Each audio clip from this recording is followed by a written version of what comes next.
let's have a conversation.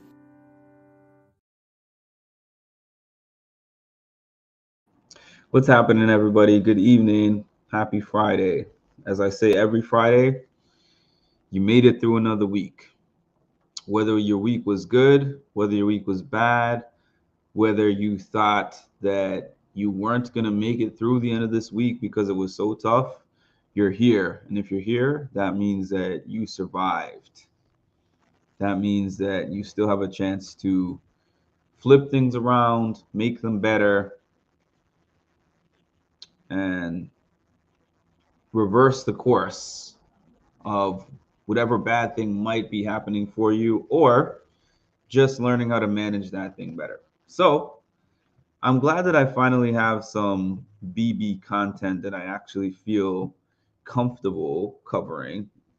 It's not necessarily even really a BB topic per se. It's just Big Brother house guests that I feel comfortable covering because I haven't really been interested in covering any of this BB24 stuff that's been going on.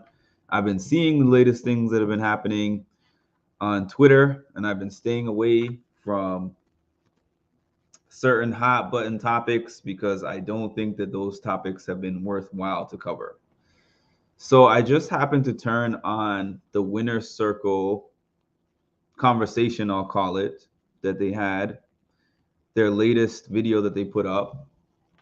And I didn't really know what it was going to be about. It said big announcement.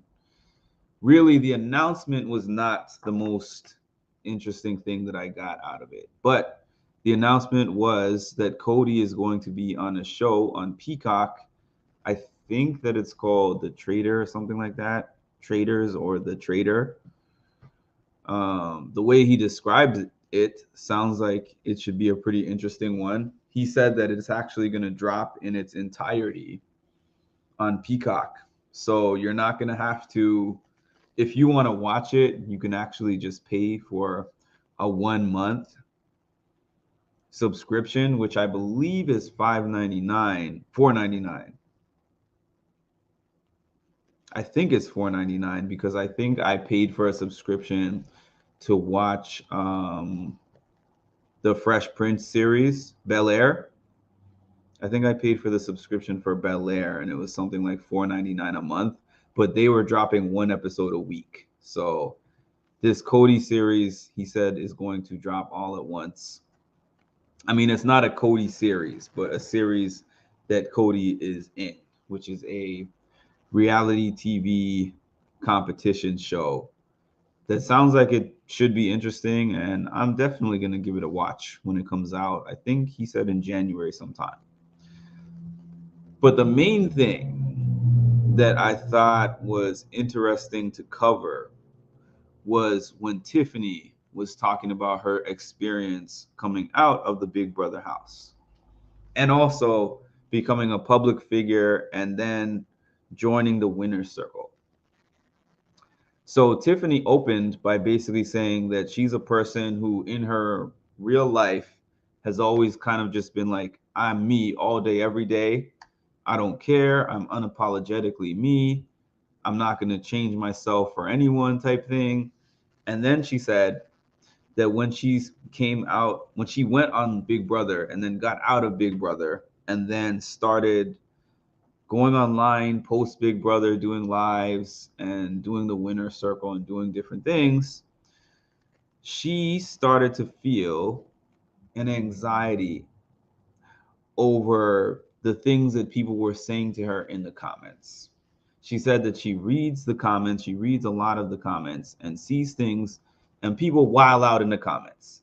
And she said it has given her a level of anxiety about these comments and about these trolls and everything. And Derek said that he experienced that when he came out of the Big Brother house. Cody said he experienced that when he came out of the Big Brother house. So she was saying that she realized that sometimes she'll post things online and there's people that follow her just to talk trash.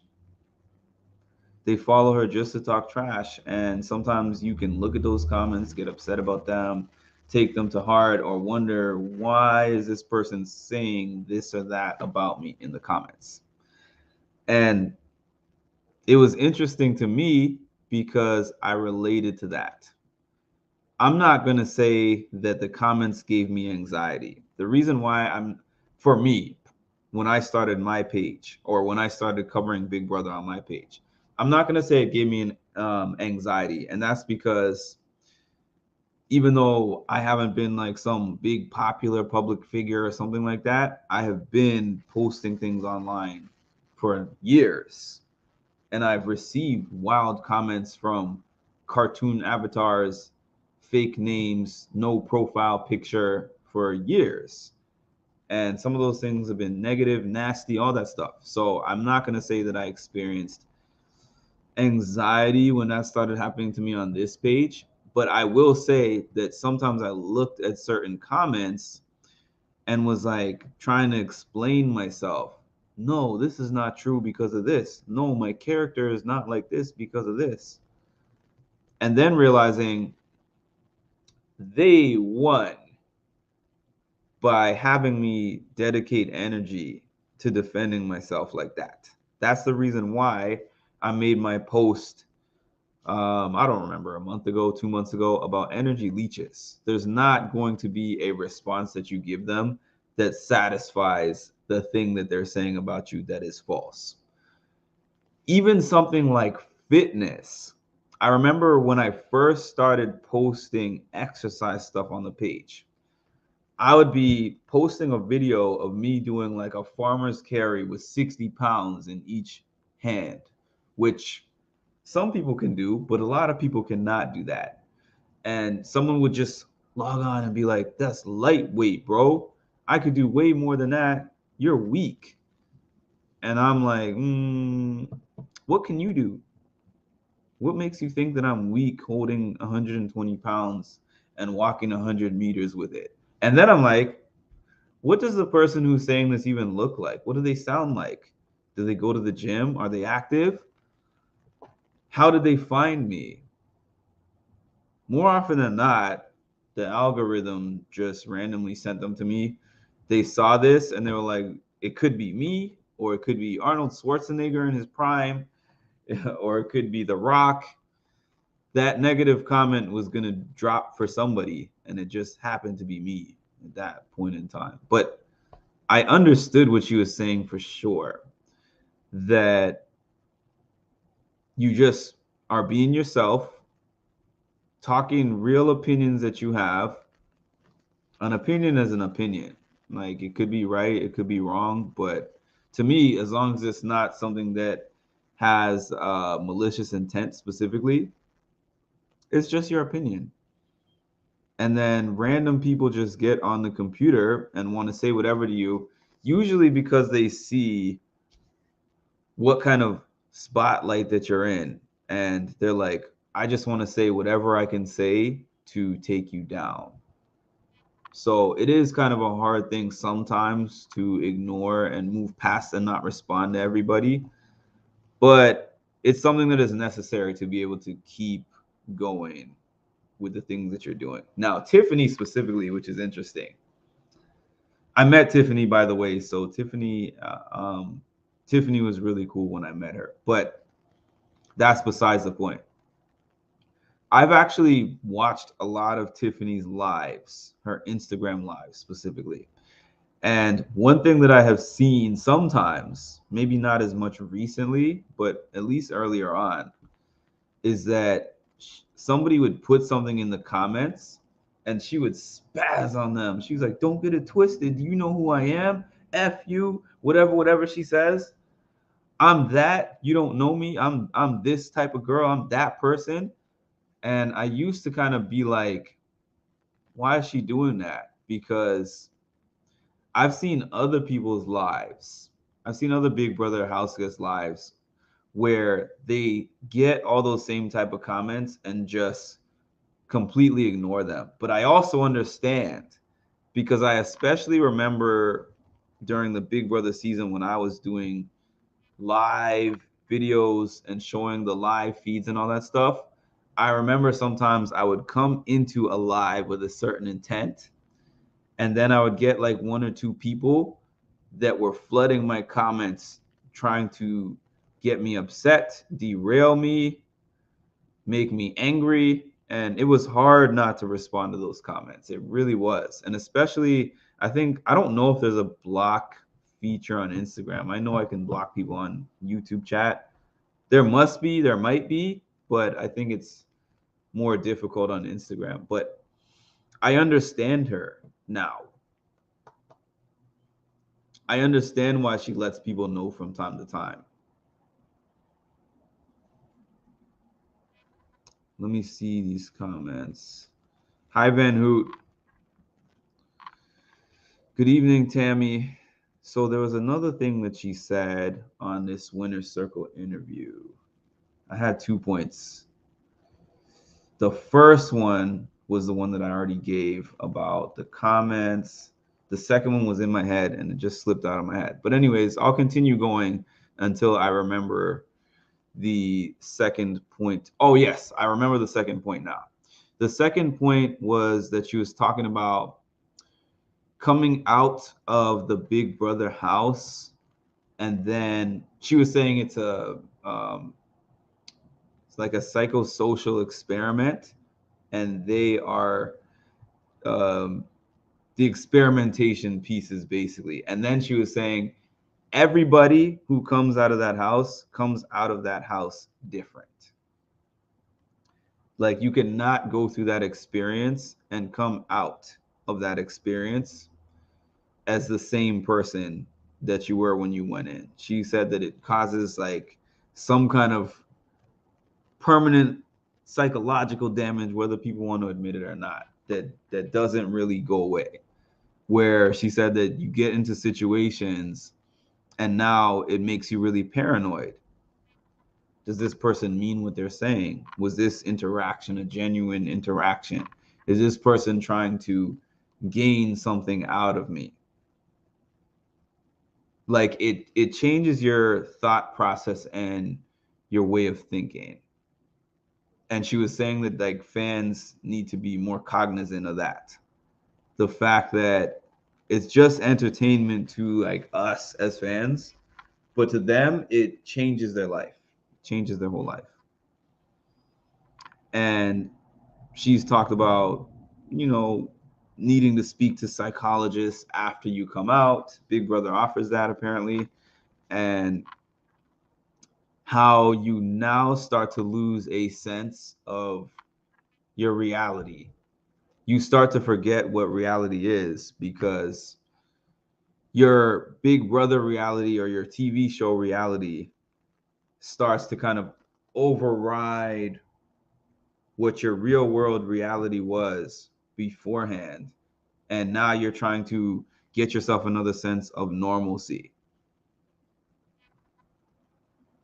It's a form of solitude, and the game teaches you to act a certain way.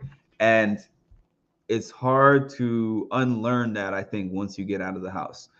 She also talked about the importance of her sisterhood that she has formed with like Taylor and Chada, Aza, and some other like Big Brother females specifically that she formed bonds with after each of their shows. And she said that has been really important to her because it's somebody else who experienced the game too. So they're her peer. They can specifically relate on that level. Also, she has said that they have their own group chat to where before they go online and respond to something that makes them feel upset or they have some kind of like an emotional reaction to something that they saw or heard or read, she reaches out to her sisterhood and they'll be like, I've experienced that too. Don't respond. Don't give it energy. Again, I relate to that as well because I have formed bonds with some people that follow me on this page to where before I respond to certain things, or when people send me certain things or talk about me, in forums, make videos, whatever they want to do, I will reach out to my trusted network, and usually they just allow me to vent. They provide a sounding board, and I leave it alone the majority of the time because it's not worth the energy. The fact that they are supporting one another on that level is huge. Absolutely. Because I don't really see, even though Tiffany described the anxiety she feels about the way that people respond to her online and the things that they say in her comments and chats and all that, I have not really seen evidence of that so much. On her personal Instagram, yes, I actually have. I have seen her spaz on a few randoms, but on her winner circle, I have not really seen her do that. And the other thing that Tiffany and also Derek and Cody were talking about is how people take snippets. You'll do like a whole conversation or a whole interview, and a fan will take a little snippet of that out of context, repost it somewhere, and try to stir up an angry fan base to attack that person when the thing is out of context. And then the dangerous thing is the person who it was sent to or the person who is tagged in it is only going to see that 30 seconds to a minute that they chose to snip and their explanation of what that was. And they might have a reaction off of that and not even really know the full context of whatever it was that was said. Oh, people clip things up and post it on Reddit. I'm not on Reddit. I mean, I've seen Reddit, obviously. I'm not on Reddit, though. I don't have an account or anything. I actually only used Reddit before to watch things that were bootleg, honestly. But I found out that I was on Reddit. I was like, I didn't even know I was big enough to be on Reddit, but apparently I was put on Reddit for my recap of Big D's birthday party. I'm like, really? I must have made it. Mama, I made it. I'm on Reddit with people talking about me on Reddit. I didn't care enough to actually go look at the Reddit. I just heard that I was on there. And I believe that because that particular video had more views than most of my recent videos. It serves their purpose to sow negativity. Yeah, so Tiffany was saying that she had gotten advice from Cody and Derek. She said something like, I'm probably going to butcher this, but I do know the general effect of what she was saying was that if they're talking about you, if they're continuing to talk about you, it means you are relevant. And if you're relevant, you're getting paid. Like if you're relevant in the platform, like what she's talking about. So in her case, people talking all this trash about her and watching her videos and sharing them and following her just to talk trash assists her with keeping her name out there, keeping her buzz out there, and keeping the money coming in. And I feel similarly, obviously to a lesser extent. I know I'm not getting Tiffany's type of money or winner circle type of money, but I do know that all these videos that people have flooded to talk all this trash to me, I look at my analytics at the end of the month and they impact that side of the coin positively. So yeah, but everyone's human at the same time. It's tough to deal with that, regardless of if you are getting paid.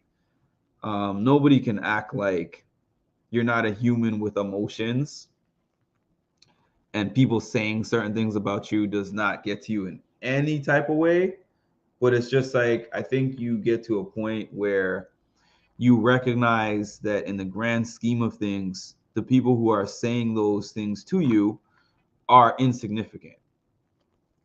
They're insignificant. Now, I'm not going to say that I've experienced what Tiffany has experienced or what Taylor has experienced, or probably even a quieter person like Aza or someone like Chada, because I'm sure that those women and other people in the house, not just the women, experience thousands of fans every day that are just saying all kinds of things to try to knock them off their square.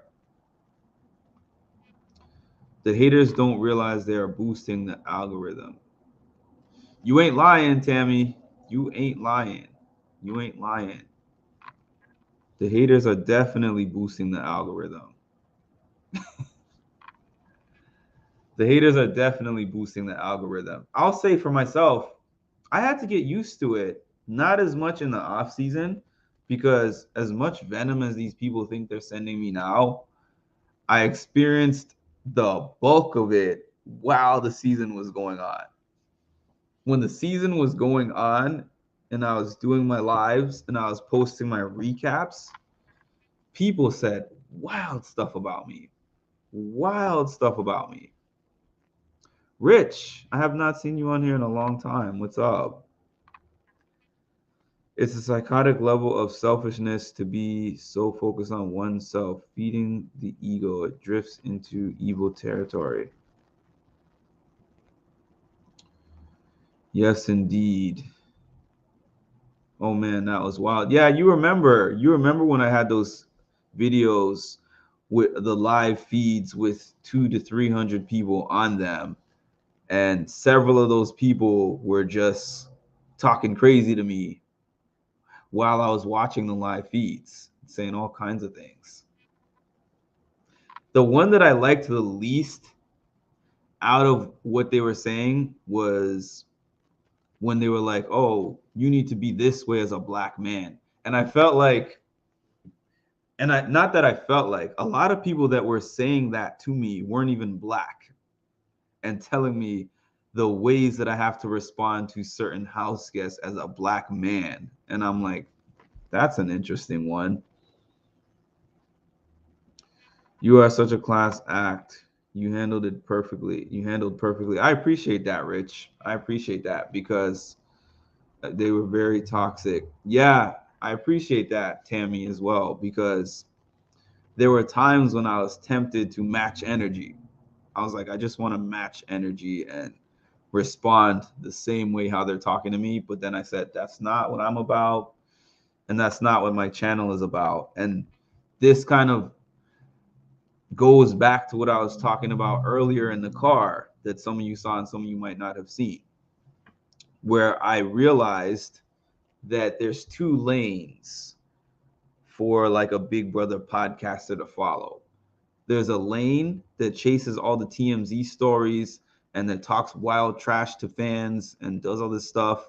And there's another lane that chooses to focus on positive energy, positive stories, and to just block the people who are here for no good.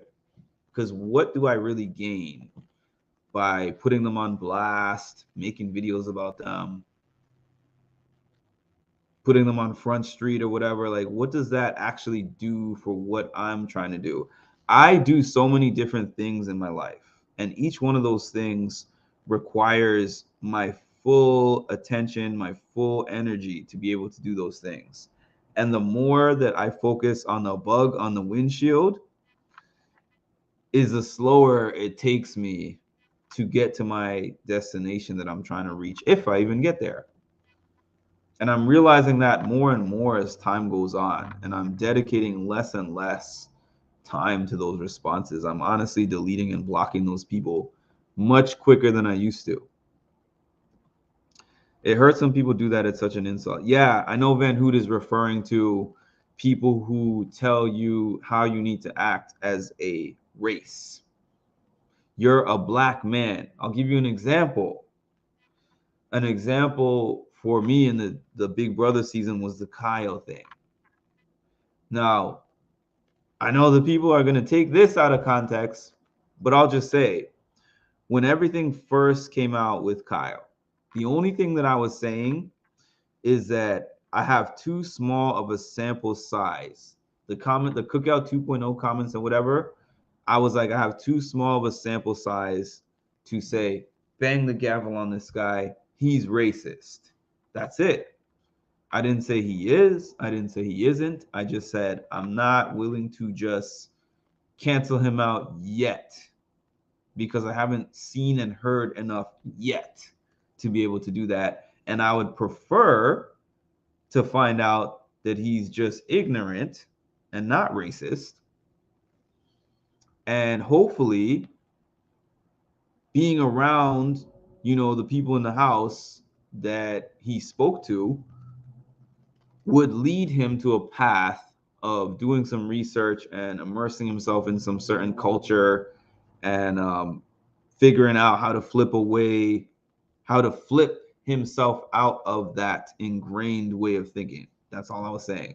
So many people came at me for that. So many people came at me for that. There's purpose in blocking. There absolutely is. Because like I was saying about energy leeches, you have a certain amount of positive energy. The world takes some of that away naturally. There's no way you can avoid that. So every time you choose to engage, it takes some of that away. And there's some that's going to be taken away no matter what you do. So you have to work to keep as much of that as possible. You have to work, like, sometimes people have an ego thing where they're like, I just have to respond. I can't let this thing be out there and not respond. I can't let this thing stay out there and not respond to it. I've learned that there's things that I can just get rid of them and don't give it any mind. Totally agree. He was always crying. Never heard him speak. Just kidding. Your time is money. They are there to take your exactly. They win with you responding. Even if you say something that ethers them, they still win. And then if you say, okay, when I respond to all them, when I put them on blast, when people come and watch the channel and look to see all the ether responses that you give or whatever, now you put yourself in a box, right? Because now you have to give those type of responses because that's what people look at your channel for. And that's why I understand why certain channels operate in certain ways, because they have to. Because if one day they started posting like me and making posts and videos like the kind that I make, nobody would watch them. And that's the reason why they have to do what they're doing. You wouldn't think that that's the case, but that's really the case. They don't have an option. I could be one of those channels if I wanted to. It's the easier path. Trust me, it's the easier path. I've never had a channel like that, but I could give you an example. Like on my Facebook, the way that my Facebook used to be is that I would just post whatever I was thinking and feeling, whatever I experienced, unfiltered. So I remember, like, I would post about relationships that ended, or I'd post about the crazy thing that happened to me on the bus, or the argument that I got into at work, whatever. And I would have lots of people following those, lots of engagement and lots of comments. And then I would post the types of things that you see me post on here about positivity and positive thinking and all that. And 5 people would respond to that. So it's the easier thing. Negativity is the more attractive thing that gets you the views easier. But imagine if I had to do that all day, every day, in order to get the engagement on my channel. You know what that would do? It would make me have to dive in and be immersed in that, and it would change me as a person. And I'm not willing to do that for any dollar figure. Trust me.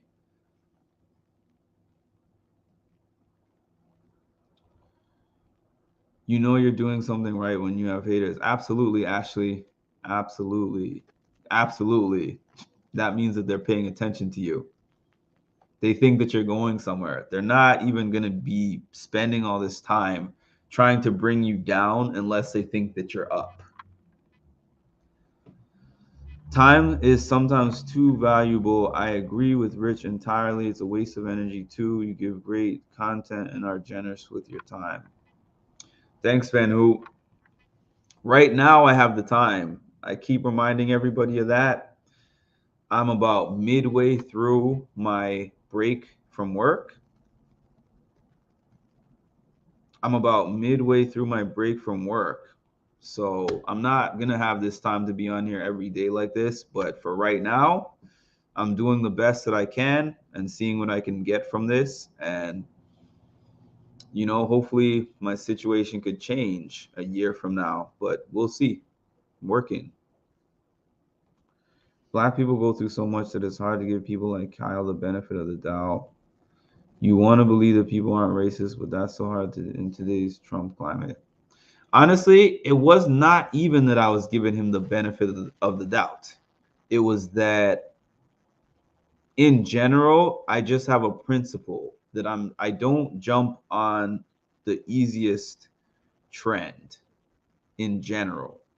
I'm like, once I have sufficient evidence to say that I can bang the gavel on this person, I will do so. Trust me, expeditiously. But I'm not going to do it immediately just because of public pressure and groupthink. So that's all it was. It was not even really a specific defense of him. It was just like I need a little more time and I need a little more evidence because people can make an ignorant comment and not necessarily be racist. Also, people can be wrongfully accused. And I've spoken to Van Hoot about this offline. I was called a misogynist before online based on literally a joke that I made about a car. I made a joke about a car.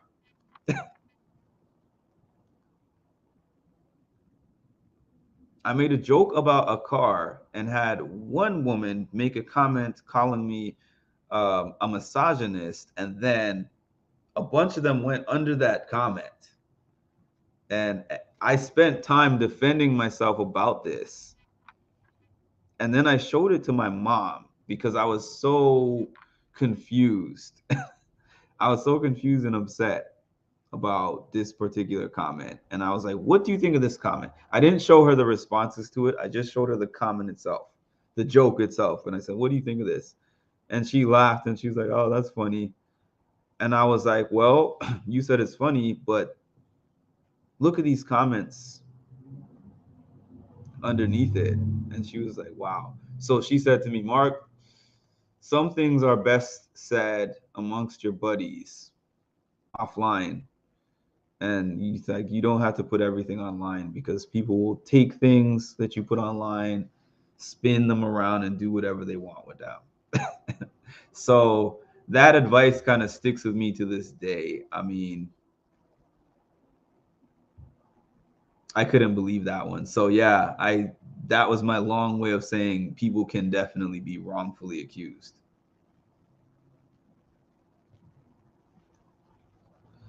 Yes, especially the way it came out because it clearly came out when it did for game purposes.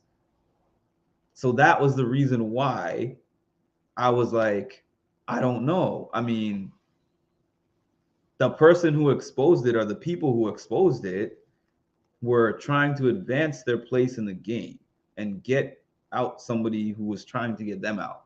So I was like, uh,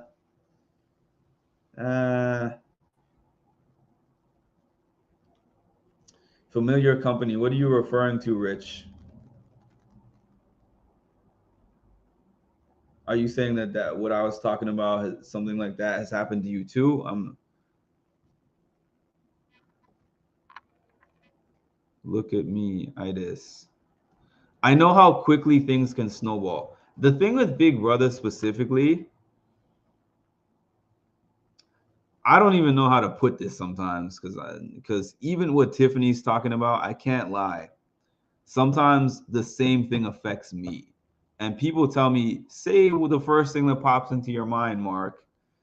Don't change yourself and don't change your channel. But it's like, I've seen things that were completely innocent. I've said them and they were completely innocent things.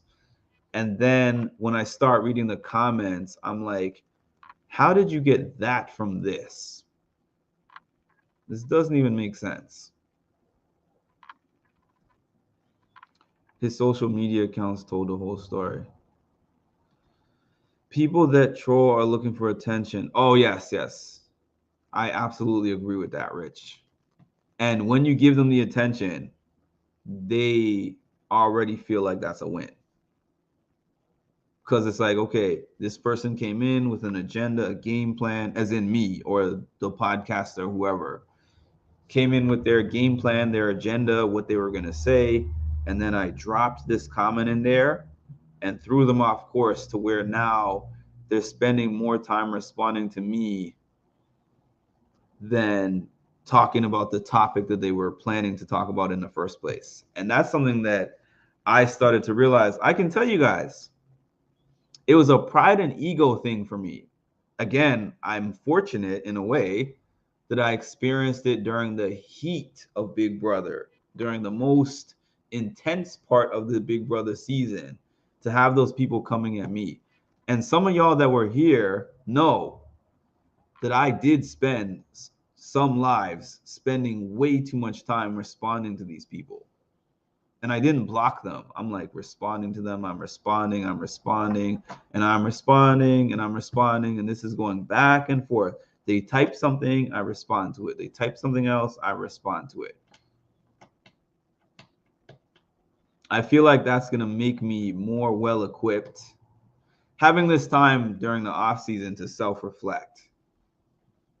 I know that when the Big Brother 25 season rolls around, my page is going to have a lot more views, a lot more subscribers, and a lot more trolls. But I'm going to be prepared now. I'm going to know that I'm going to see these trolls ahead of time. Because I thought to myself at one point, I'm not going to experience trolls until my page has a very significant amount of followers, at least 10,000. I thought that I would not experience trolls until I had at least 10,000 subscribers. I was experiencing those trolls at like 200 to 300 subscribers. So if you remove capitalism from social media paradigm, are there still trolls? That's a good question, Rich. That's a thought-provoking question. Here, oh, I'm glad you said that, Van Hoot. You always make me remember points that I was going to make. Another thing that they were talking about in the winner's circle was how they pre-record their videos and then they think about all the things that the trolls might say as a response and alter their material based upon that. That's the thing about me doing lives. If you think about the fact people attack the hell out of things that I say on a live video where I'm giving live reactions and live responses. So that means obviously doing something off the cuff like what I'm doing now, it's not going to be perfectly polished, edited, and I can't take things out. So you can attack things that I'm saying off the top of my head differently than you could for a pre-recorded video. But again, the lives are the things that the people who really support me really like about my channel. So that's the reason why I do it. Is money the root of all evil? Definitely. Definitely, Rich. Big Brother, it amplifies the conversation. It does. Will Wolfpack I can't wait. I can't wait for that, actually. I can't wait for that. For when we get all these new randoms coming on my page during the season. And I have my people on here fighting back. Because I didn't have a wolf pack. When I started doing my lives, I did not have a wolf pack. I had people who were like, oh, this guy's interesting. But nobody knew me like that. So there was no wolf pack. Count on me to be very aggressive with our trolls until I'm told to STFU. That's funny, Rich. Yeah, so those are the most interesting points that I got out of that particular Winner Circle interview, which was, Tiffany talking about how the trolls can get to you and talking about reintegration into the real world after you do Big Brother. And then she was talking about the differences between doing Big Brother versus doing Challenge USA. So she was like, on Big Brother, the cameras are posted all over the house. You know how they're posted in different parts of the house. So she said, everybody thinks that you're always aware that the camera is on you. And she was like, you're aware that when you go into a Big Brother house, that there's cameras all over the house, but there's not a production person standing there holding the camera in front of you. So she said, at times, you forget that the camera is there with certain conversations that you're having, with certain appointments that you're making. Some of y'all will get that. Some of y'all will get that one. If you don't get it, I'll repeat that. Certain appointments that you're making, you might forget that you're on the camera. So she was saying on the Challenge USA, and this was something that John Brennan also said when I interviewed him, you actually have the production people, multiple people standing there with the camera on their shoulder, the huge camera. She was like, sometimes they will tell you to stop. John actually said to me that sometimes production, you'll start having a conversation with somebody about a hot button topic, and production will actually tell you, stop this conversation, and we are going to like recreate the situation again. And I've heard like Big Brother people, well, it's not quite the same with Big Brother, but I guess the closest thing for Big Brother is when they have the diary room, where I've heard people come out of the house and say that they gave their diary room entry and they gave it, and then production was like, that's not enough energy. We want you to redo the same thing over again because this has to be more over the top for the sake of TV. It is disappointing, honestly. It is disappointing. We got your back. Thanks, Van Hoot. I want a reality show where you can vote someone's dog out of the house. People love dogs more than people sometimes. So that would be, you would see the worst. You would see the worst out of people if you could vote their dog out of the house. Oh my God. Um,